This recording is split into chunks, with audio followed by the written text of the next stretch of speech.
ils sont experts dans leur métier et s'intéressent au secteur de la mobilité auto et moto. Ils sont beaux, bien sûr, ils sentent bon le sable chaud, elles sont intelligentes et sportives. Elles sont les chroniqueuses et ils sont les chroniqueurs de la bande AGM sur Maxi Martinique et avec grandautomobile.fr. On peut les applaudir bien fort, vous applaudir bien fort. Merci à vous d'être là. Merci à Speedy Martinique et ses 6 centres de réparation. Merci au Crédit Mutuel Anti-Guyane, expert en crédit automoto. Et merci à Joe Magazine, le magazine dédié à la joaillerie, à l'horlogerie de luxe et à l'art de vivre aux Antilles-Guyane. On t'a pas vu sur le spécial, Joe, c'est dommage, parce que tu es une des principales, on va dire quoi Intéressée, oui, parce que tu as fait des articles dans Joe Magazine. Oui. Qui c'est qui, Vanny, on en avait parlé, on en a parlé pas mal tous les deux. Oui, mais après on a reçu Sabine Wibo. D'accord, j'étais en congé. T'étais en vacances, voilà, bon. Donc c'est vrai que c'est dommage, mais en tout cas, des super articles, et on a parlé de toi vraiment très très fort, avec cet article sur les femmes en particulier qui font le territoire, c'est ça Et mais bien écrit, bravo, donc c'est super. Merci. Alors, nous aurons le plaisir de vous proposer dans un instant de tout savoir sur votre centre Porsche en Martinique et plus encore sur Porsche Antilles. On parlera de la gamme électrique, bien sûr, de la marque la plus connue au monde, mais nous parlerons aussi avec Antoine Van Velden et Johan Véchambre de service après-vente et d'un nouveau et vrai service, Antoine, proposé par le centre Porsche Martinique. Ce sont les occasions. C'était pas très connu encore. Il n'y avait pas ce service encore vraiment établi, on va dire. Exactement. Pas forcément utilisé, mais maintenant bien développé. Bien développé. Bon, donc on va y revenir. Éléonore nous parlera de l'historique de Porsche, un petit moment, Porsche Monde, on va dire, Porsche International. Et Histoire. Puis Histoire voilà, de la marque, je vais voir si vous avez quelques connaissances quand même. Bah oui, tu t'adresses au spécialiste, il n'y a pas de doute. Et Vanny Lemouliec nous parlera des modèles, quelques modèles les plus, il y en a beaucoup quand même, mais quelques modèles les plus mythiques, on va dire, de la marque. On a sélectionné quelques-uns. Ça vous va, ça? Donc si ça vous dit, écoutez, on peut démarrer notre émission comme ça. Alors on va se tourner tout de suite vers Éléonore. Alors, on fait quelque chose d'impoli, on ne se tourne pas vers nos invités, on se tourne vers les chroniqueuses. Pourquoi? Parce que tu as une petite rubrique, une chronique à nous donner sur Porsche. Alors ça va être une chronique à plusieurs voix, puisque je vais forcément vous faire participer, étant donné qu'on a des spécialistes en face de nous. Et puis je vais vérifier leur spécialité. Messieurs, si vous voulez bien jouer le jeu. J'ai voulu savoir, à la demande bien sûr de notre coach d'équipe, d'où venait le signe Porsche, pourquoi cette marque, et puis est-ce que c'est un nom qui a été inventé, est-ce que ça vient d'une famille? Alors est-ce que vous pouvez un peu nous présenter votre marque? Bien sûr. Alors la marque a été fondée par Ferry Porsche, qui est le petit-fils de Ferdinand Porsche, qui lui est l'ingénieur et le premier on va dire le premier instigateur donc de la marque dans le monde, et qui a aussi développé un petit peu tout l'esprit de cette marque-là. Ouais, alors moi j'étais vraiment étonnée de voir que c'était une histoire de famille, puisque ils ne se sont pas inventés comme ça dans l'automobile. Le père était déjà dans l'entreprise, et puis il a voulu développer avec son ingénierie et avec son fils une entreprise portée là-dessus. C'était une véritable passion qu'ils ont entrepris de développer, et puis économiquement ça a porté ses fruits avec des Porsche qui sont symboliques, qui ont plus de succès les unes que les autres, avec bien sûr une très belle carrière à l'international, que ça soit dans les courses, et puis aussi on peut dire que ça a été très lié à l'histoire du monde, parce qu'il y a eu un avant guerre mondiale et un après guerre mondiale. Et d'ailleurs, on a utilisé, moi je ne savais pas que le terme Volkswagen, qui veut dire la voiture du peuple, a été utilisé la première fois avec la marque. Exactement. C'est bien ça? Oui.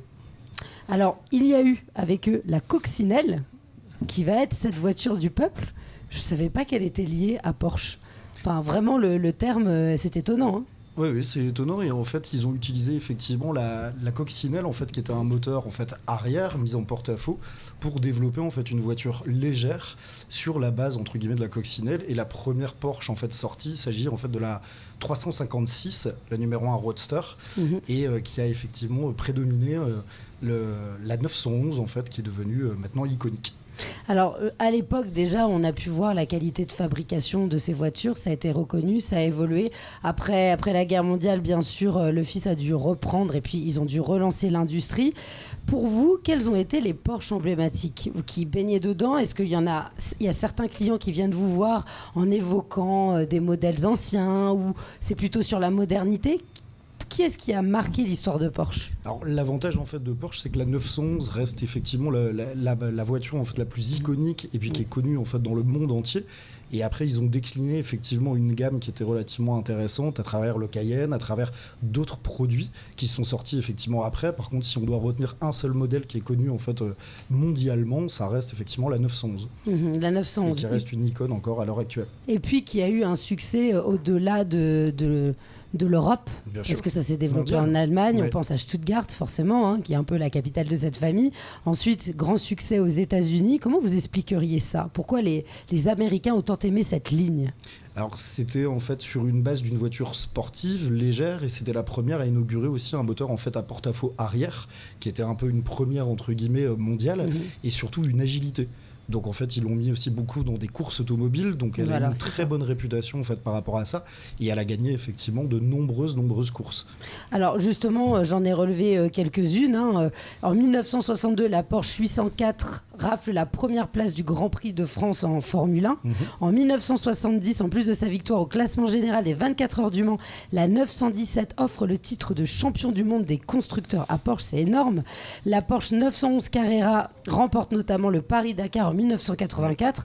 On voit bien la multiplicité des épreuves, des lieux, et puis surtout, ça dure. Je veux dire, c'est une histoire qui n'est pas juste ponctuelle. Il faut savoir se renouveler pour pouvoir avoir cette performance. Et ils ont surtout fait en fait une diversification en fait à travers la 911 en la mettant en fait dans des courses qui étaient totalement différentes, notamment la 911 Dakar que vous venez de citer effectivement et qui viennent de ressortir maintenant. Donc une Porsche en fait rehaussée, 4 roues motrices et qui a fait effectivement et qui a gagné de nombreuses courses. Donc on a eu beaucoup de 911 mais décliné dans beaucoup de versions différentes. Oui. Alors tout à fait, sur la 911, les informations que j'avais trouvées, c'est qu'il y avait 8 générations qui se sont succédées au fil des années avec des améliorations qui ont été introduites. Chaque nouveau modèle est plus puissant que le précédent.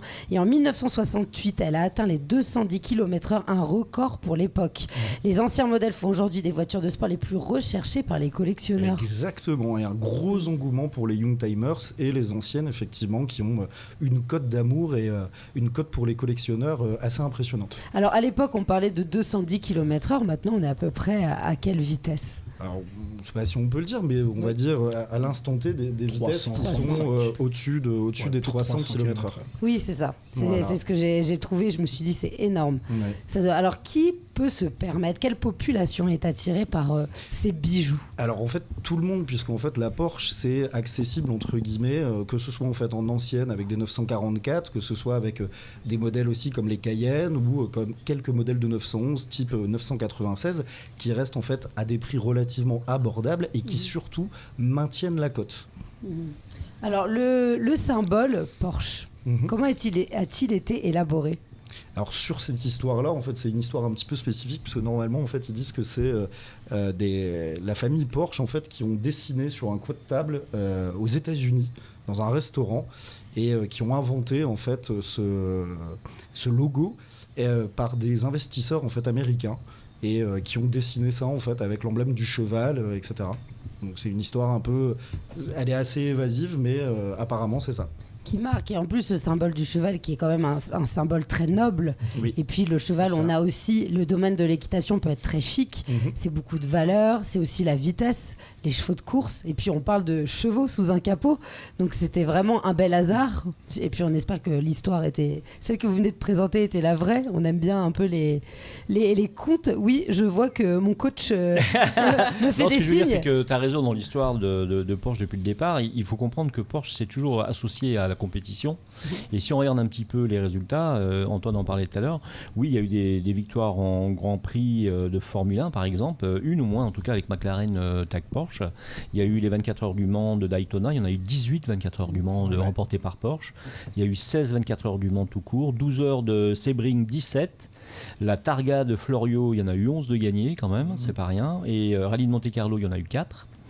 Le rallye de Paris-Dakar, on en parlait tout à l'heure, il y en a eu 2. Donc voilà, ça c'est l'idée que finalement cette marque est associée à la sportivité, à l'équilibre, à la performance, et à la compétitivité, l'efficience.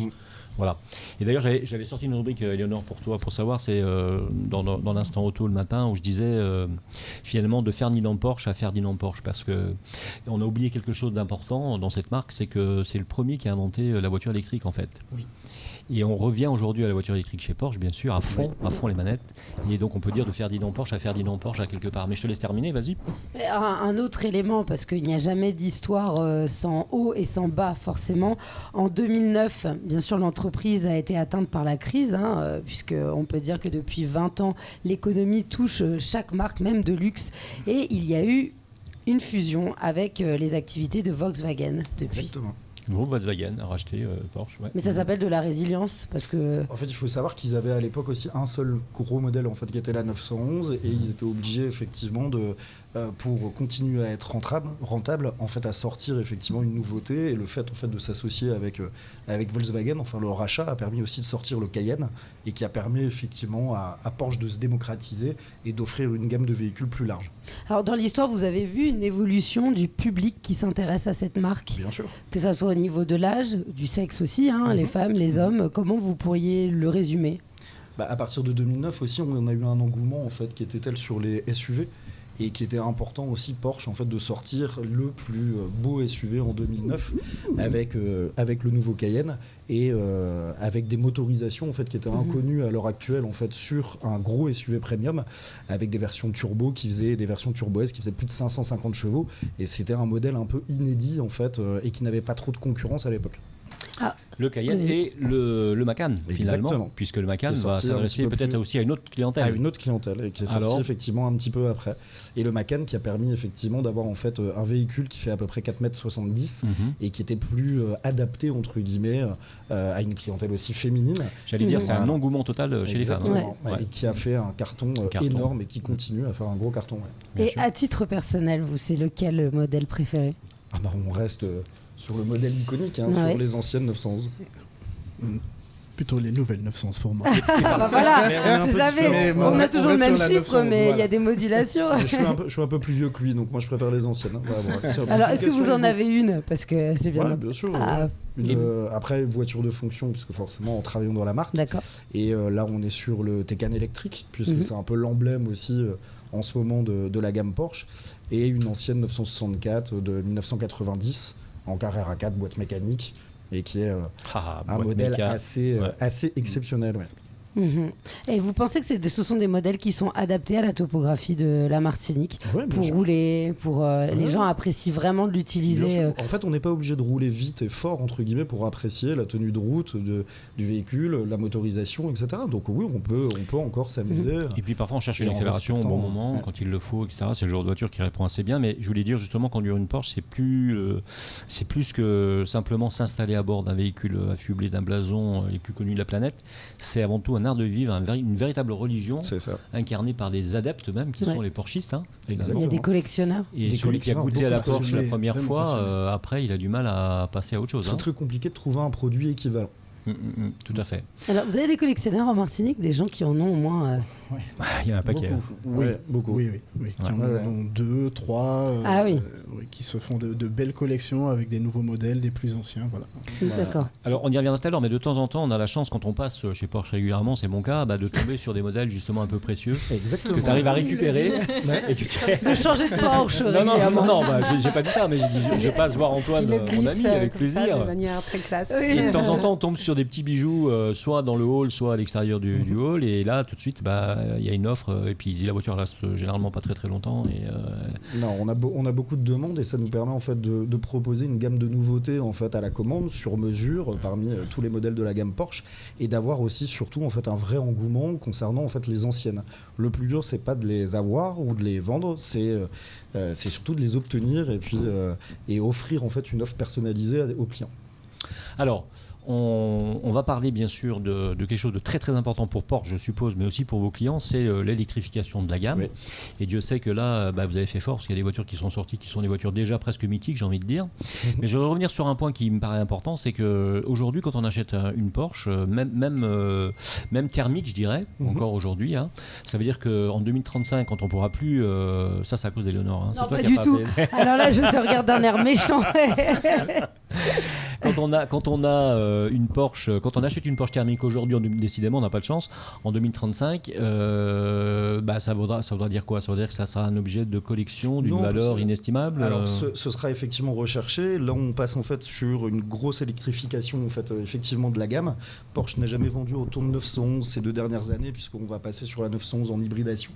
Et les anciennes, enfin pas les modèles actuels thermiques vont être effectivement très recherchés comme les anciennes. D'accord. Et la Porsche a sorti la 911. Il faut savoir qu'on a une déclinaison en fait de série limitée qui sont effectivement très très recherchées dans le monde et surtout sur des petites quantités. Donc effectivement, ça crée beaucoup de demandes. Bon, on va faire l'écran publicitaire, mais avant ça, je vais te poser une autre question, parce qu'il y avait eu je ne sais pas si tu avais été au courant de ça sûrement, il y avait eu une annonce de Porsche mi-janvier, comme quoi potentiellement elle pourrait revenir en Formule 1, il y avait presque même un accord presque fait avec Red Bull, je crois, puis finalement on n'en entend plus trop parler, alors ça veut dire quoi? Alors à l'instant T, c'est un petit peu mis en stand-by, donc là on n'est pas encore dans les petits papiers de chez Porsche Allemagne, etc. Ouais. Mais c'est apparemment en bonne voie. On adorerait revoir une voiture aussi. Porsche en Formule 1, ça serait bien quand même, hein. Ça serait bon pour le moral. On fait une petite pause publicitaire si vous êtes d'accord, puis on se retrouve dans un moment. À tout de suite. À tout de suite. À tout de suite.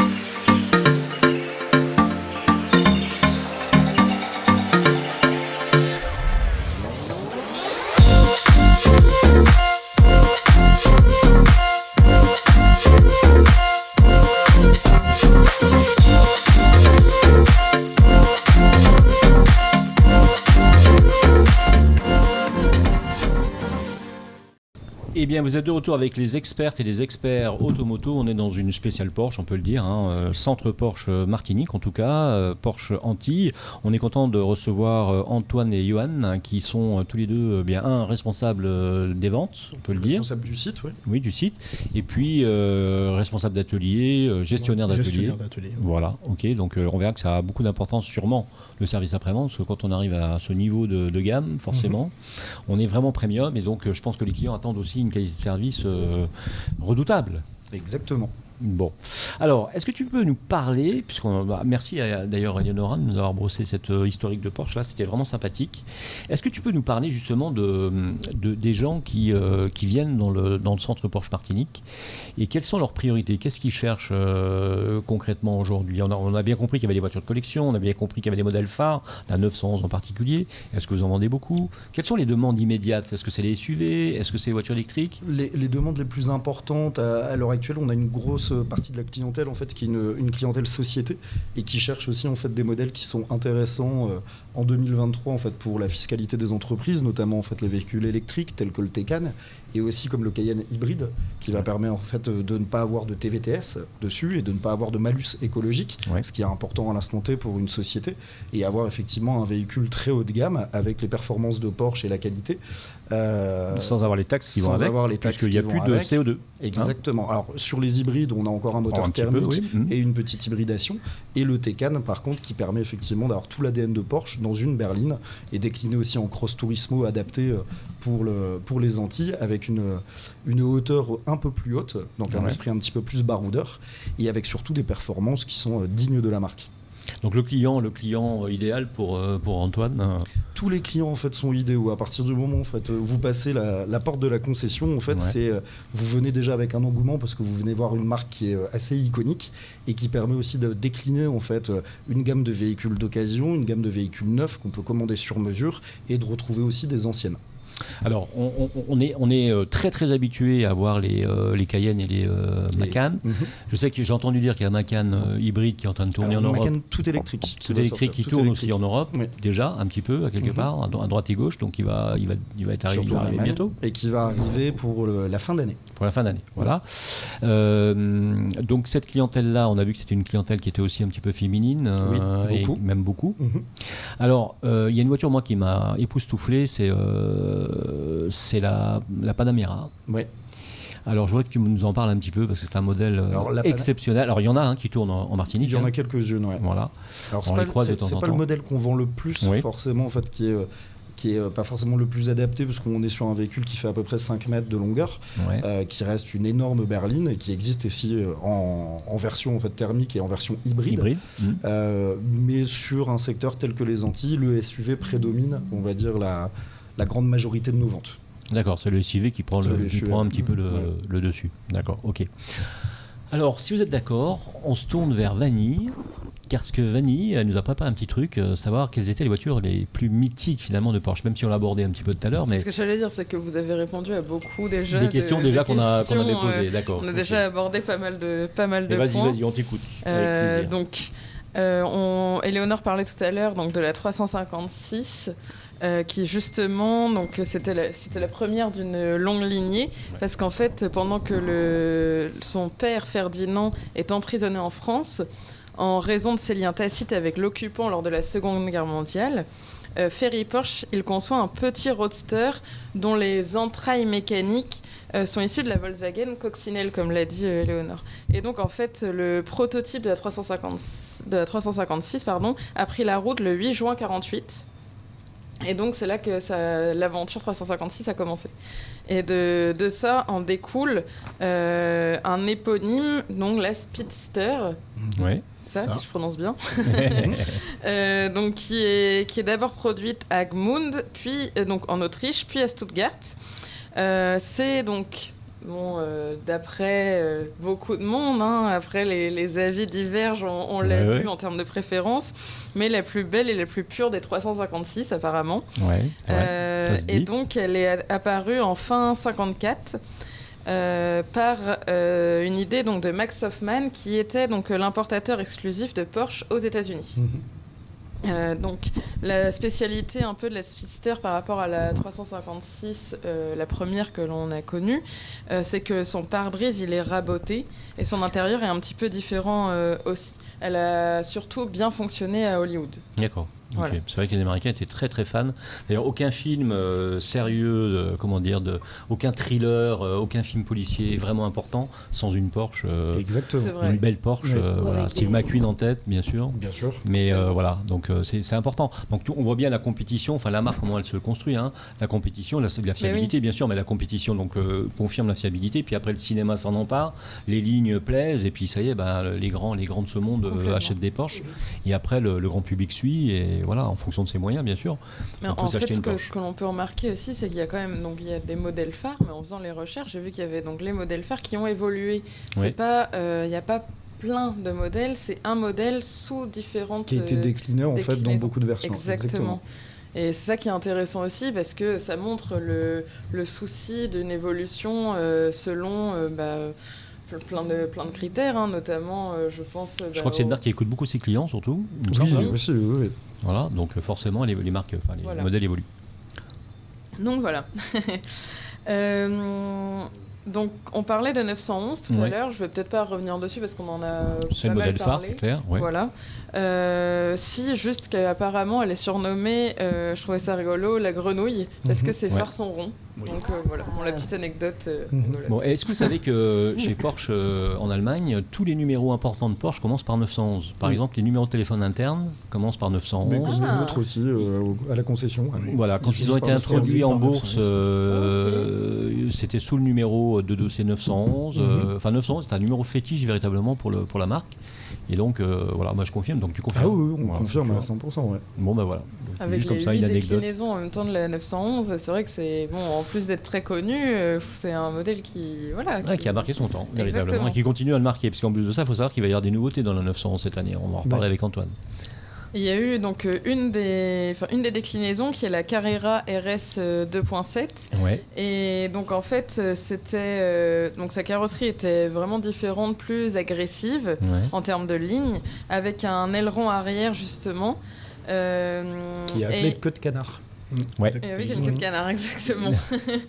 Et donc Porsche en prévoyait 500 exemplaires, mais au final, il y en a eu 1500. Ouais. Parce que trop de succès, fonctionne, victime de son ça succès. Non, c'était top. Et ça marche bien. Porsche a toujours aussi limité en fait le nombre en fait de ses séries limitées ou de son offre, etc. Donc on crée aussi l'offre et la demande, et ce qui fait effectivement une rareté en fait chez les collectionneurs Complètement. et qui Et- permet en fait d'avoir un produit en fait assez limité et de créer aussi une offre. Bah oui. Une Puis demande, de pardon. créer aussi le luxe Surtout. du Exactement, produit, de la parce qu'il y rareté. en a peu. Donc Exactement. Dans quel pays, alors toute proportion gardée par rapport à la démographie, forcément, la demande est la plus forte? Alors à l'instant T, après c'est au prorata forcément du nombre d'habitants, mais l'Asie et les États-Unis sont hyper importants en fait dans le développement de chez Porsche. Et la Martinique en 3e position. Et la Martinique. Pas loin. On aimerait que la Martinique soit en 3e position. Voilà. On va mettre la Guadeloupe aussi avec les Guadeloupe aussi. Toute démographie relative. Voilà. Non, mais c'est pour ça que j'ai posé la question par rapport au nombre d'habitants, parce que c'est vrai que tout de suite la Chine et les États-Unis, il y a une densité. C'est les deux gros marchés. C'est deux gros marchés qui sont très demandeurs au fait de gros modèles. Alors l'Allemagne forcément. L'Europe derrière, je pense. L'Europe est derrière, voilà. forcément. Ouais. Alors justement, ça tombe bien. Merci de la transition, Léonore, parce que là, je voulais qu'on parle un petit peu de l'origine de Porsche Chantilly. Donc Porsche s'est créé il y a combien de temps ? Ça a été créé en 2011 en fait, avec le lancement en fait du Cayenne Diesel, créé par le groupe en fait a été créé par Marc David, qui est notre PDG et qui représentait en fait le groupe Volkswagen depuis 2010 en Guadeloupe et qui a pris effectivement le positionnement en fait de Porsche en 2011 sur la Guadeloupe et sur la Martinique. Donc Porsche Chantilly donc détient Porsche Guadeloupe bien sûr, ça. Et Porsche Martinique. Exactement. Voilà. Et la Guyane pas encore. Alors si, la Guyane, on a en fait un pôle en Guyane. Il y a un pôle déjà ? Non. Pas encore. Non, pas pour moi. Bon, ça va pas tarder. Non, mais ça va sûrement pas tarder. Je pense que ça doit être dans les papiers forcément. Ça arrivera dans les années qui viennent. Il y a déjà de la demande en Guyane et nous, ça nous est déjà arrivé au niveau de l'atelier qu'on nous demande d'avoir des demandes de récupérer des véhicules de Guyane pour les entretiens. Et oui, parce que les entretiens, c'est compliqué. Hein. Oui. Alors, donc, maintenant, l'organisation de la concession par elle-même, du centre Porsche. Donc, comment ça fonctionne ? Si je veux acheter une voiture demain, donc, qu'est-ce que je dois faire ? Eh bien, il faut venir voir Antoine Van Velden, qui vous accueillera avec un énorme plaisir. Voilà. Et on a une assistante commerciale aussi, notre chef d'atelier, Johan, un réceptionnaire Jason, et nous avons aussi surtout deux excellents techniciens qui doivent être les plus calés de la Martinique. Mais ça, je vais laisser Johan en discuter. Bon, ça on en reparlera un petit peu plus tard si tu es d'accord dans l'émission parce que c'est prévu. Mais ce que je voulais savoir, c'était en fait déjà savoir si je tombe amoureux d'une Panamera par exemple. Hein, est-ce que je viens, je fais le chèque et je repars avec ma voiture. Alors on va déjà en fait se poser, la configurer ensemble, voilà, pour choisir parce que je fais l'avocat du client. Je fais l'avocat du client. Mais techniquement en fait une Porsche ça se configure en fait de A à Z. On n'a pas différents niveaux de finition, toutes les Porsches sont uniques. On a énormément de personnalisation et d'options. Donc en fait on va la prendre ensemble. On a un configurateur avec deux écrans et on va créer en fait une voiture sur mesure au goût du client. Totalement personnalisée. Voilà, exactement, totalement personnalisée. C'est-à-dire aussi bien de l'extérieur que de l'intérieur. On peut rajouter un certain nombre d'éléments. On ne configure pas une Porsche en 10-15 minutes. On prend le temps, on prend un ou deux rendez-vous, voire un troisième. On fait les essais, etc. Mais on va la configurer absolument sur mesure. D'accord, ok, très bien. Ensuite, donc, on en parlait donc un petit peu tout à l'heure, mais les délais parce que les délais d'approvisionnement, en fait, tout va dépendre en fait du modèle choisi. En règle générale, on va partir de 3 mois sur un Cayenne et ça peut monter à peu près jusqu'à 9 mois sur une 911. Ça peut, donc en fait, on attend véritablement sa voiture. Ça doit être délicieux. Voilà. Alors ça doit être très long parce que bon, quand on veut quelque chose, on le veut tout de suite. Mais ça doit être très long. Quand on le crée sur mesure, c'est un peu l'univers du luxe, comme quand on commande une montre, que ce soit chez Rolex ou Breitling, etc., où on est sur des délais d'attente qui sont un peu plus longs. Là, on va faire naître entre guillemets son véhicule, son projet tel qu'on le souhaite en fait absolument. Donc c'est pas un objet de consommation strict.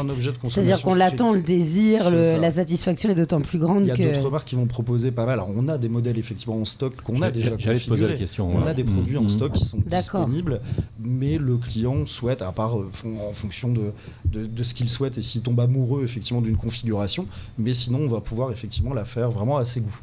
Oui, parce que sur le stock existant, il doit y avoir des coups de cœur aussi. Donc des gens qui viennent et qui ont envie d'acheter un Macan, ils achètent leur Macan. C'est nous qui configurons en fait nos véhicules. Donc on se concerte aussi avec Johan, avec l'équipe. On se met souvent en fait ensemble, etc. Et on va configurer des modèles un peu spéciaux. Là, on a configuré une 911 qui est absolument magnifique et qui arrive en mai. Et on va créer aussi un petit événement là-dessus, etc. Et 2-3 petits modèles qui vont être très sympas, mais à venir découvrir à partir de fin mai dans votre centre Porsche Chantilly. Alors quand vous dites que vous la configurez et qu'elle va être exceptionnelle, ça va être quoi comme genre de détail qui va faire la différence ? Alors en fait ça va être tout le kit extérieur, la couleur, la personnalisation intérieure et toutes les options d'agrément, de sécurité et de confort qu'on va pouvoir mettre. Mais ça peut aller jusqu'aux surpiqûres en fait intérieures, au tableau de bord, la personnalisation des ceintures, les jantes. Il faut savoir que quand vous commandez en fait une paire de jantes, on peut l'avoir dans différents coloris, etc. toutes les Porsche sont absolument Donc on peut avoir un intérieur sombre comme très clair. Moi j'adore les intérieurs clairs par exemple. On va avoir un panel de choix qui va être d'environ 20 intérieurs différents, avec des surpiqûres, des associations en fait de personnalisation au niveau des ceintures, au niveau des écussons qu'on peut appliquer sur les appuis-têtes, sur la coudoir centrale. Tout est faisable. Mais c'est sûr que quand on commence à personnaliser une voiture de luxe, là on peut le dire, on a envie de la garder ensuite. Et généralement c'est un peu le problème en fait quand on doit les racheter. C'est la seule chose. Parce que c'est vraiment quelque chose dans lequel on fonctionne en mode projet. Exactement. C'est ça. Donc, généralement les 911 c'est souvent des objets qui sont des véhicules qui sont gardés. D'accord. Ouais. Alors, si vous êtes d'accord, on revient aux véhicules électriques, puisque donc la gamme s'étoffe véritablement avec beaucoup d'hybrides, mais beaucoup aussi de véhicules 100% électriques. Alors, je rappelle quelques bases quand même. Les voitures électriques de chez Porsche sont aussi dotées d'une âme, si on pourrait ne pas le croire. Ça peut arriver, que des gens disent oui, mais aujourd'hui, j'entends ça moi. Toutes les voitures électriques se valent, elles sont toutes puissantes, etc., etc. Non. Porsche garde bien son âme. Alors moi je peux dire qu'il y a jusqu'à 761 chevaux de puissance overboost avec le launch control. Il y a jusqu'à 512 km d'autonomie chez vous. Bien sûr en fonction du véhicule, il faudra se renseigner. Jusqu'à 2,8 secondes de 0 au 100 km/h. 2,8 secondes. C'est exactement le temps que tu mets pour venir à l'émission le soir, Eleonore. on le saurait. Elle qui est toujours en retard. Avec ma voiture. Avec sa super voiture. Je suis celle qui habite la plus proche et c'est toujours moi qui suis... Enfin, je suis en retard, de manière relative. Non, très relative, oui, c'est vrai, on plaisante. Je rappelle ce qu'avait dit Antoine tout à l'heure, une fiscalité quand même assez avantageuse, l'exemption donc, du malus écologique, l'exonération de la totale de la TVS, donc le plafond d'amortissement supérieur, donc, et la carte grise gratuite selon les régions. Moi, c'est pas chez nous. La carte grise gratuite, sur les véhicules électriques, c'est chez nous. Je voulais te piéger là, je t'ai pas piégé. Voilà. Donc, non, on ne paye pas effectivement la carte grise sur les véhicules électriques, et ça permet aussi aux entreprises d'avoir un amortissement de 30 000 € en fait sur les véhicules électriques, et on fait aussi des factures avec le montant en fait des batteries dessus et qui est amortissable aussi pour les entreprises jusqu'à 36 000 €. Alors avis à tous les chefs d'entreprise qui sont indépendants, parce que vous pouvez aussi vous acheter votre Porsche et puis travailler plus à l'aise. Faire de l'amortissement et ne pas avoir de taxes. Une voiture premium en Martinique, alors moi qui fais des essais en permanence, c'est souvent que les gens me disent, même de métropole, m'écrivent en me disant oui, mais à quoi ça sert d'acheter une belle voiture en Martinique puisque l'île est petite, ça sert. Mais on a envie d'être dans le confort total. Vous êtes dans une Porsche, dans un salon roulant, dans d'autres marques peut-être aussi, mais Porsche particulièrement, vous avez envie d'être tranquille, ne pas entendre les autres, un freinage exceptionnel, une accélération fulgurante, non pas pour dépasser les limites de vitesse, mais pour... On y passe du temps en même temps dans notre voiture ici, les embouteillages, etc. Autant y être donc bien autant installé. y être très très bien. Et je vous confirme, le matin, un Taycan électrique dans les bouchons, c'est extrêmement agréable. Par la douceur en fait de conduite, le silence de fonctionnement... et tous les avantages. Une magnifique il y a quelques jours, une bleue qui passait à Schulcher justement, un bruit. C'était la mienne, ouais. Je me suis dit tiens, c'est pour ça qu'il n'a plus de cheveux. Il roule trop vite. J'ai pas l'explication. On arrive à la fin de cette session-là, mais on va revenir sur le service après-vente si vous êtes d'accord avec Johan. Mais il y a des nouveautés quand même cette année. Donc il y a la Porsche 911T qui arrive. Il y a la Porsche 911 hybride, bien sûr. Le Porsche Macan électrique, on en a parlé. Elle tourne là. Une énorme nouveauté chez Porsche. Voilà, donc elle était un peu camouflée jusqu'à maintenant, mais on commence à la voir un peu sortir à droite à gauche. Et puis les recyclages des Porsche Cayenne et du Cayenne coupé. Exactement. Donc tout ça, vous allez le subir avec plaisir, bien sûr. Alors pas le subir. Oui, non, avec plaisir. Je dis bien dit avec plaisir. Un énorme plaisir. Voilà. Mais effectivement, ça va être une très belle année à venir chez Porsche avec énormément de nouveautés. Alors la 911T, on peut en parler un tout petit peu, savoir. Alors pourquoi T déjà ? Alors T, en fait, c'est une version un petit peu rallégée en fait de la 911 avec un petit peu moins en fait d'équipement et qui est basée effectivement en fait sur l'ancienne T qui était sortie il y a, je n'ai plus l'année en tête. Ah oui, il y a quelques années. Mais qui était une série limitée et avec en fait un gain de poids, suppression de la banquette arrière, etc. Et qui permet d'avoir encore plus de sportivité. D'accord. Qui est axé sur le plaisir de conduire vraiment. Voilà. Et donc justement, c'est ce que j'allais te poser comme question, ça s'adresse à quel type de clientèle finalement ? Le client qui a une 911 qu'il a depuis 5-6 ans, qu'est-ce qu'il fait partir sur ce modèle-là par exemple ? Alors déjà le fait que ce soit une série limitée et encore une fois en fait toutes les 911 sont complètement différentes. Là on est sur un gain de poids environ d'une soixantaine de kilos. Exactement. Je pense. En moins sur une 911, c'est quelque chose en ressenti qui est assez impressionnant. D'accord. Donc la 911T, bien sûr, ce qu'on attend tous avec impatience, c'est le Macan électrique. Oui. Donc là, pareil, en termes de performance, je crois Alors, qu'on là, explose un peu les compteurs On va osciller. par rapport au Macan classique. Alors, par rapport au Macan classique qui est en version thermique, là, on va être entre 400 et à peu près 700 chevaux, à peu près annoncé. En fonction. Et surtout sur une autonomie, en fait, qui va être un petit peu supérieure par rapport au Taycan et qui va être aux alentours de 500-600 km. Donc, extrêmement adapté par rapport à l'île de la Martinique. À l'île de la Martinique en particulier. On fait la pause publicitaire, si vous êtes d'accord, on se retrouve dans un moment et on parle de service après-vente. On parle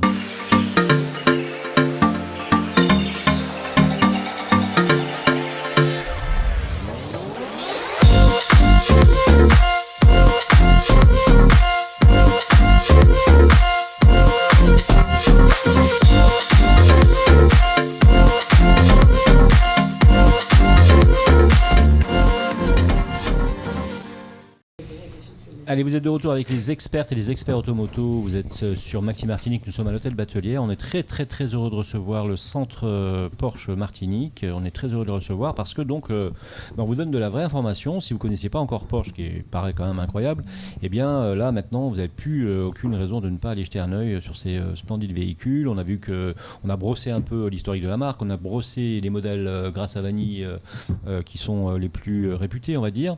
Et puis on a parlé de la gamme électrique, et donc je suis très heureux là de vous parler aussi du fait qu'on avait, et là je me tourne vers Laetitia qui est manager, je rappelle, qui est chroniqueuse, mais manager, chroniqueuse entre et autres, manager de Jean-Michel Galva. Et oui, et on est allé voir, on est allé essayer le Taycan GTS. Absolument, et il avait fait avec beaucoup de plaisir. Il avait découvert un véhicule qu'il ne s'imaginait pas, et il a participé justement à cet essai à l'occasion pour grandautomobile.fr Grand Automobile Magazine, voilà, et l'article paraîtra au mois d'avril. Au mois d'avril. Antoine. Parfait. Voilà. Au mois d'avril. Donc, et donc on va pouvoir voir de magnifiques photos à la fois du véhicule et du plaisir qu'a pris Jean-Michel à tester cette voiture. Voilà, donc voilà. on y est jusqu'au bout chez Porsche là. Ah oui, on est Porsche à fond.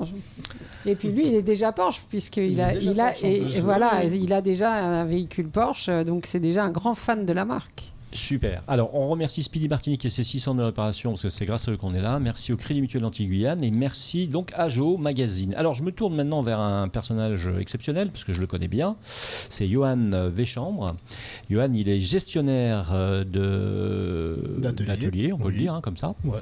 Alors, chez Porsche, gestionnaire d'atelier dans n'importe quelle marque, je suppose que c'est un job qui est déjà compliqué. Mais chez Porsche, ça doit être un peu plus compliqué encore parce que je suppose que tu dois être débordé de procédures et que tu dois pas ouvrir une porte sans un gant, sans des chaussettes spéciales et avec tout un tas de systèmes électroniques autour de ta taille, non ? Alors pas à ce point-là, mais effectivement, Porsche a énormément de procédures à respecter, que ce soit vis-à-vis du client ou du constructeur, ne serait-ce que pour les garanties. C'est un métier qui est complet. Un métier qui est complet. Alors cette transition justement entre le thermique et l'électrique, comment ça s'est passé ? Ça a été le sujet, je suppose, de formation particulière. Ça a été sans doute un travail conséquent. Ça a été une longue préparation qui a commencé déjà par une refonte partielle de l'atelier pour pouvoir accueillir ce type de véhicule, modifier les ponts, racheter des outils spécifiques, faire passer les habilitations électriques. Alors les habilitations qui aux employés, aux gens qui travaillent, bien sûr, pour les garagistes, techniciens et pour techniciens. Globalement pour les gens qui gravitent autour de ces véhicules, qui moi touchent aux véhicules, bien sûr. Moi y compris. Et après, on a eu tout un parcours de formation aussi à suivre au niveau de la marque. D'accord. Et qui est une formation continue. Là, nos techniciens passent des formations, Johan, moi-même, on passe des formations continues avec la marque. D'accord, ok, très bien. Et alors donc comment ça se passe ? Alors donc voilà, est-ce qu'une Porsche tombe en panne ? Je pose la question parce que non, c'est une légende. Je pense. D'ailleurs, tu n'as jamais vu une Porsche sur un camion dépanneur. On n'a jamais vu une Porsche sur la rocade avec le capot levé. Jamais. On n'a jamais vu ça en fait, honnêtement. Non. C'est vrai. Non, c'est des véhicules qui restent très très fiables et la plupart de ceux qui viennent, ça reste pour beaucoup d'entretien en fait uniquement. Alors, je suppose que le client, il est un peu comme d'autres marques très très haut de gamme aussi. Le client, il a aussi une culture quelque part. Je pense que quand on achète une Porsche, on doit être accro à tous les petits détails du service après-vente, on va dire entre guillemets, mais de la réparation, compte du contrôle. On doit être hyper précieux et on doit faire attention à sa mécanique et à tout ça. Enfin, est-ce que c'est le profil de vos clients ? Exactement. On a des clients qui vont... alors, il y en a différents types. Certains qui vont être vraiment curieux, qui vont leur demander des explications comment un véhicule va fonctionner. D'autres qui vont demander des conseils sur comment entretenir correctement, notamment les cuirs qu'il y a dans les véhicules. Enfin, voilà, on a beaucoup de types de clients, mais on n'a que des amoureux de leur véhicule. Et alors, les réparations, donc c'est lesquelles alors quand il y a réparation ? Est-ce que sur les modèles électriques particulièrement, parce qu'on sait que sur les modèles électriques, il y a moins d'usure. C'est beaucoup des mises à jour ou des vérifications. Après, dans l'absolu, là, avec le recul sur ces véhicules-là, c'est des véhicules qui nécessitent, on va dire, peu d'entretien. Alors toujours avec une visite périodique en fait de 1 an pour des contrôles en règle générale, mais qui nécessitent effectivement un peu moins d'entretien que les moteurs thermiques. Alors, par contre, si jamais on a un pépin, c'est-à-dire genre, boum, il y a quelqu'un qui recule et puis qui rentre dans ma portière sur le supermarché du coin. Alors là, est-ce que vous avez les compétences aussi ? Comment ça se passe ? Notre centre, en fait, on n'a pas de service directement carrosserie, mais on est associé en fait avec le meilleur carrossier en fait de l'île de la Martinique, sur lequel en fait il a un agrément Porsche. D'accord. C'est-à-dire qu'il est obligé en fait d'avoir certaines procédures et certains types d'outillage pour pouvoir réparer ces véhicules-là, et qu'il est fait effectivement aux normes Porsche. D'accord. Donc ça, pour les services carrosserie, vous pouvez venir nous voir aussi. C'est une garantie. Exactement. C'est une garantie Porsche aussi. Mais surtout un carrossier qui a l'agrément aussi de notre marque. Alors les voitures justement, quand on achète une Porsche et qu'on a mis, je sais pas, entre 130 et 180 000 euros dans une voiture comme celle-ci, on en est sûrement très heureux. En termes de garantie, comment ça se passe ? Alors, toutes les Porsche sont garanties de 2 ans, avec une possibilité en fait, surtout avec la garantie Porsche Approved. On est un des rares aussi à faire ça, de mettre en fait une garantie Porsche jusqu'à 15 ans du véhicule ou 200 000 km. Donc ça, c'est une option supplémentaire qu'on peut obtenir. C'est une option supplémentaire qu'on peut obtenir en fait. Et à partir du moment où la voiture a été suivie et entretenue dans le réseau Porsche, on peut effectivement prétendre à la garantie. Après, on a 200 points de contrôle à vérifier. C'est une marque qui est extrêmement sérieuse. On prend les véhicules, Johan les met sur les ponts avec les techniciens et on a une liste de procédures à respecter pour pouvoir prétendre à la garantie Porsche. Alors, ça c'est super, donc on a bien compris et bon, je pense qu'on n'en doute pas parce que votre marque, elle vit aussi grâce à son service après-vente et puis à sa reconnaissance en fait de son service après-vente. Maintenant côté accessoires, donc on a vu qu'on pouvait potentiellement bien sûr préparer sa voiture avec un configurateur et puis donc recevoir la voiture de ses rêves finalement, configurer à son. Exactement. Mais si j'ai déjà une Porsche, est-ce que je peux la faire évoluer ? Si j'ai déjà un Macan par exemple ou un Cayenne, ou est-ce que j'ai une 911 ? On a un catalogue en fait d'accessoires qui ont été faits par la marque pour le véhicule, complètement agréé, qui va respecter notamment toutes les garanties qu'il puisse avoir et qui nous permet de faire évoluer le véhicule. On peut très bien avoir configuré sa voiture avec un intérieur et au bout de 5 ans vouloir changer et enlever le carbone, mettre des boiseries. Enfin voilà, c'est quelque chose qui est possible. On peut le commander et ce sera monté directement au centre aussi. Donc pour les passionnés, pas de lassitude possible en ayant cette option-là. Non, on peut vraiment la faire évoluer, notamment aussi avec les systèmes d'échappement sport. Changer des jantes, exactement. Ouais. Alors tu parlais d'accessoires et moi je vous ai posé la question tout à l'heure pendant la pause parce que je regardais le symbole sur les polos que vous portez, que nos auditeurs connaissent bien. Et je voulais... On va l'avoir dans pas longtemps. Ouais, je pense, elle va débouler. Vous m'avez expliqué que vous aviez des produits dérivés. Oui. Et quels sont-ils ?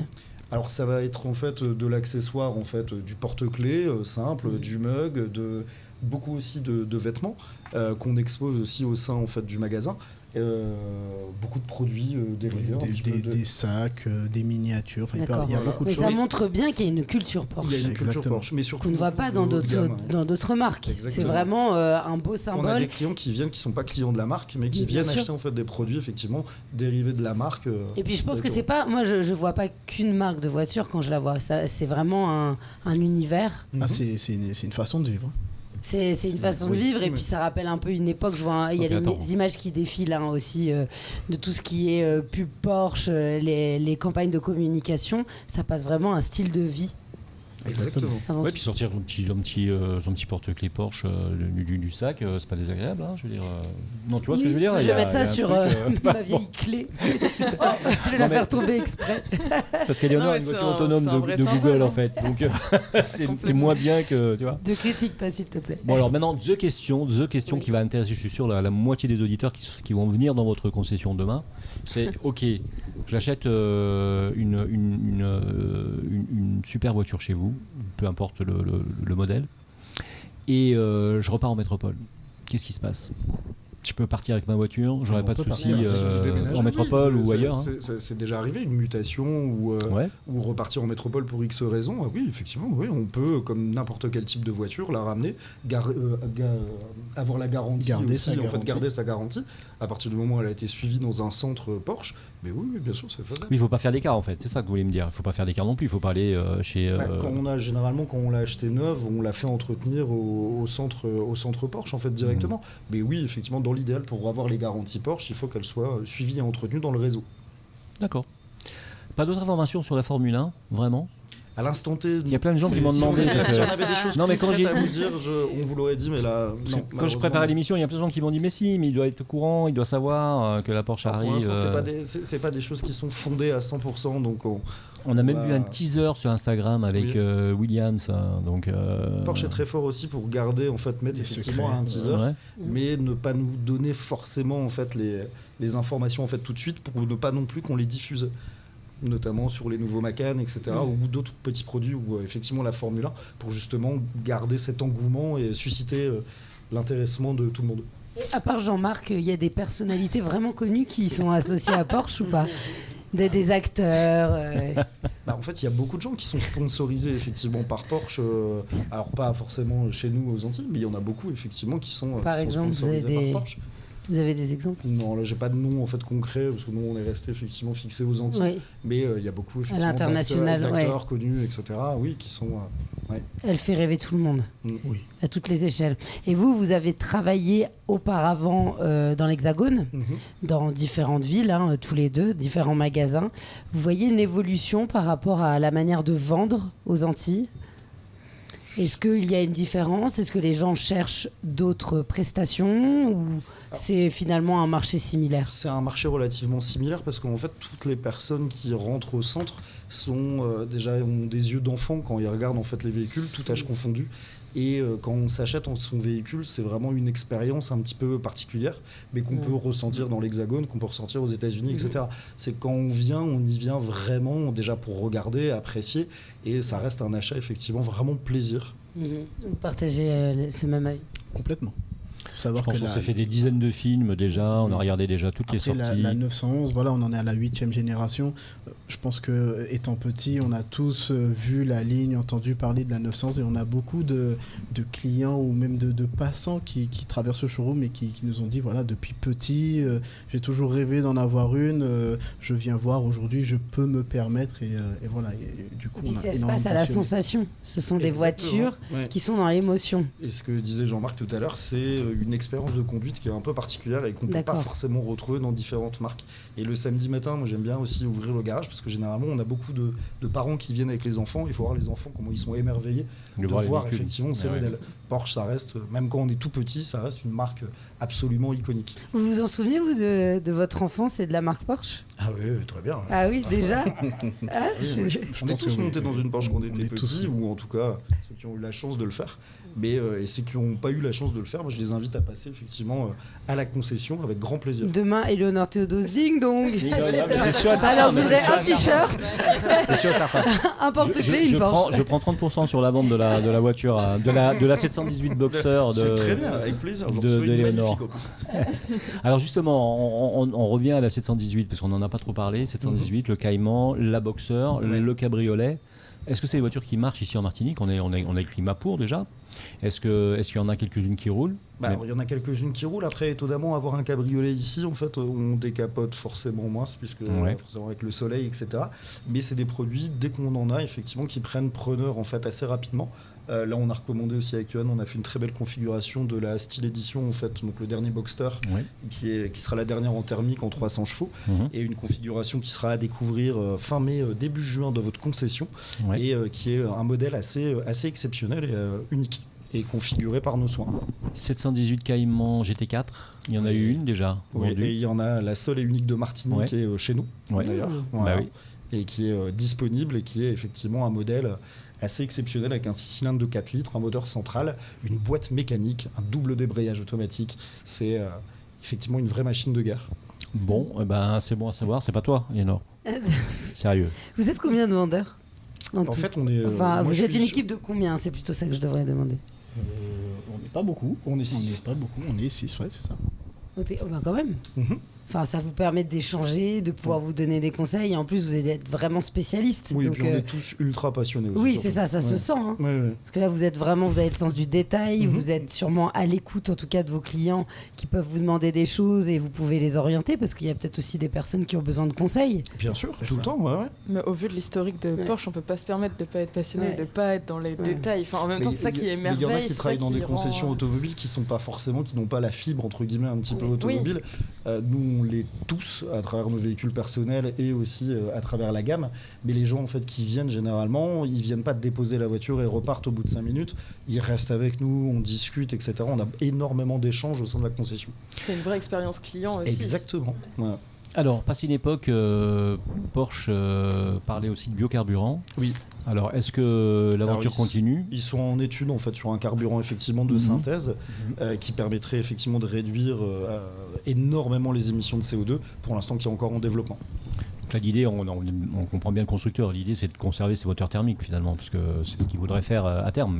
Enfin, c'est de bonne guerre, hein, je veux dire. Oui, dans Surtout l'idéal. quand on sait que 70% des 911 qui ont été fabriqués roulent toujours. 2035, ça vous fait peur? Pas du tout. Porsche va s'adapter. Et puis on a une électrification de la gamme aussi qui va être assez importante là dans les années à venir. Donc non, pas du tout. Puis on restera toujours en fait sur des modèles GT3 qui resteront en version thermique, donc qui resteront bien adaptés aussi pour ceux qui veulent faire de la piste, avec les GT3, les GT3 RS, et une hybridation sur la 911 qui va arriver assez prochainement. D'accord. Donc vous n'êtes pas gêné par l'idée que se fait l'Europe un petit peu de la voiture qui doit être partagée, le covoiturage, l'idée que la voiture personnelle maintenant c'est presque fini, qu'il faut réduire absolument Non, mais la c'est- taille des voitures. Sauf que là, c'est des modèles de collection. C'est C'est pas ça. juste un moyen de transport. Non, moi je Et passe je pour les pense gammes que là, futures, c'est hein. vraiment le plaisir En d'avoir. fait, quand on s'achète généralement une Porsche, c'est qu'on Ouais. a d'autres voitures en fait aussi Oui. à côté, donc qui peut être en fait une troisième voire quatrième Oui. voiture et qui peut être utilisée effectivement le week-end pour des départs en vacances, etc. Donc Alors, Antoine, on a une grande question à te poser là maintenant tout de Mhm. suite. Quel est, ben oui, surtout pour toi d'ailleurs, Eleonore. Quel est le modèle là aujourd'hui que tu peux nous proposer vraiment intéressant? Alors, bien sûr, en fonction de sa gamme. Quel est le modèle que tu as là aujourd'hui en concession qui pourrait être un coup à jouer sur les quelques jours à venir, juste avant Carnaval, là, pour qu'Eleonore puisse juste aller avant défiler Carnaval, celui qui veut se faire avec sa plaisir, voiture. qui est extrêmement passionné, eh ben, il viendra chercher la Cayman GT4. Oui. Voilà, ça qui est assez exceptionnel et il y en a une seule sur l'île de la Martinique. Donc Ouais. là, il faut se dépêcher. Waouh. Et qui gardera en fait une cote avec l'annoncé des véhicules électriques. Ça, vous pouvez l'acheter, c'est un peu comme une Rolex ou une Breitling. Dans 10 ans, ce sera exactement le même prix. Alors mettez-vous sur YouTube quand vous écoutez cette émission, parce que Mon vous allez voir anniversaire, l'image c'est qui au va mois de défiler mai. de la hein. GT4. Je vous le dis. Donc voilà. Donc, côté atelier, pas de problème particulier, tout va bien. Est-ce que tu as beaucoup de voitures dans la semaine? Est-ce que c'est un travail qui est vraiment lié au nombre de véhicules? Il y a beaucoup de contrôles, je suppose. Il y a beaucoup de Macan qui tournent, il y a beaucoup de Cayenne aussi qui tournent. Bien J'en sûr. vois énormément. Ouais. Donc je suppose que l'atelier, il est quand même sollicité. On a de quoi travailler. Il y a de quoi travailler. On a de quoi travailler. Après, bon, faut savoir qu'on a, comme on disait tout à l'heure, on a des clients qui souhaitent garder leur véhicule assez longtemps. On avait déjà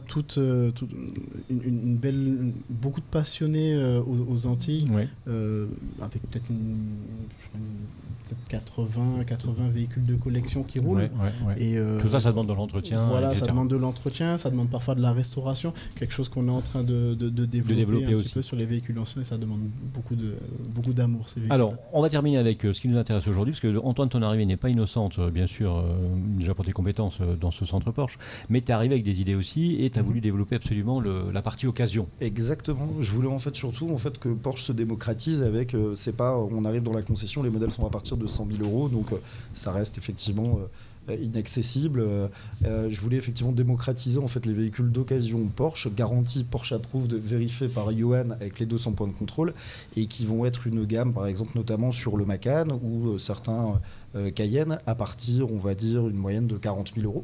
Donc ça reste, on va dire, relativement accessible par rapport au prix de la marque. Donc ça veut dire que tu as embauché des agents acheteurs qui fuinent partout en Martinique Non, pour c'est retrouver... Non, c'est Non, toi c'est moi. Voilà, je connais très très bien le marché. Je D'accord. scrute les annonces, je pense, nuit et jour. Ouais. Mais effectivement, de pouvoir proposer quelque chose et surtout, en fait, quand on la vend au client avec une garantie Porsche Approved, vous repartez en fait avec un véhicule qui a été contrôlé absolument entièrement, qui est révisé, etc. Par les soins de notre service après-vente. Mais vous repartez sur une base saine. Il faut savoir que ces véhicules-là ne décotent que très peu et vous pouvez effectivement bénéficier d'une très belle qualité de produit. Allez, on reparle une dernière fois de l'actualité du centre Porsche Martinique. C'est mai, c'est ça?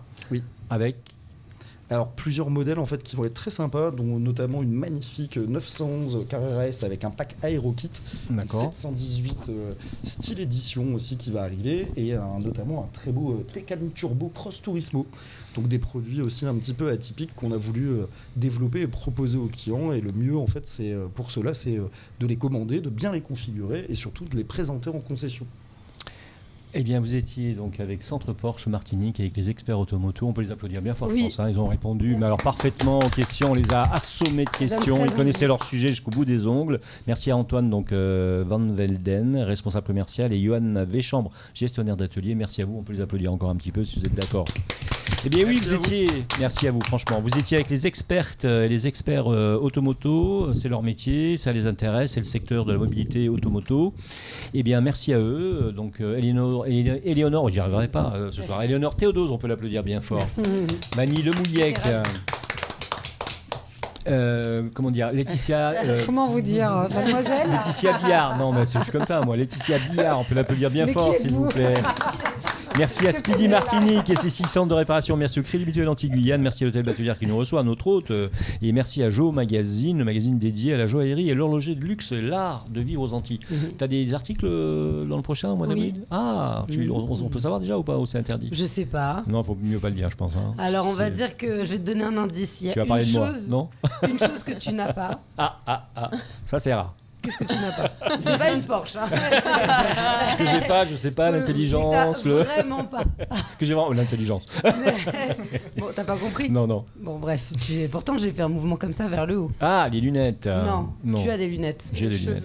Voilà, les cheveux. Ah, bon, putain, et le deuxième concerne ma passion. Si tu me connais bien, tu devrais savoir. Les chevaux. Oh, voilà. Maman, bravo, j'ai rattrapé mon retard. Ah oui, largement. Bravo, Vanny. En tout cas, on vous remercie vraiment beaucoup. N'oubliez pas, donc, bien sûr, alors c'est très important que vous avez donc dès demain, tout le week-end, vous avez rendez-vous avec RMC Sport, bien sûr, diffusé par Maxime Martinique. Tous les matchs, bien sûr, tous les experts du sport sont sur RMC, vous le savez. Et dès lundi, vous retrouvez Apolline de Malherbe pour sa matinale sur RMC toujours, suivi du Moscato Show avec Vincent Moscato, bien sûr. Il viendra nous voir bientôt. Je le dis tous les jours, mais c'est vrai. Bon week-end à tous et à toutes. Merci encore au Centre Porsche Martinique. Merci à vous. Merci à Porsche Antilles. Et rendez-vous donc vendredi prochain avec plaisir. Merci. À bientôt. Bye bye. Merci.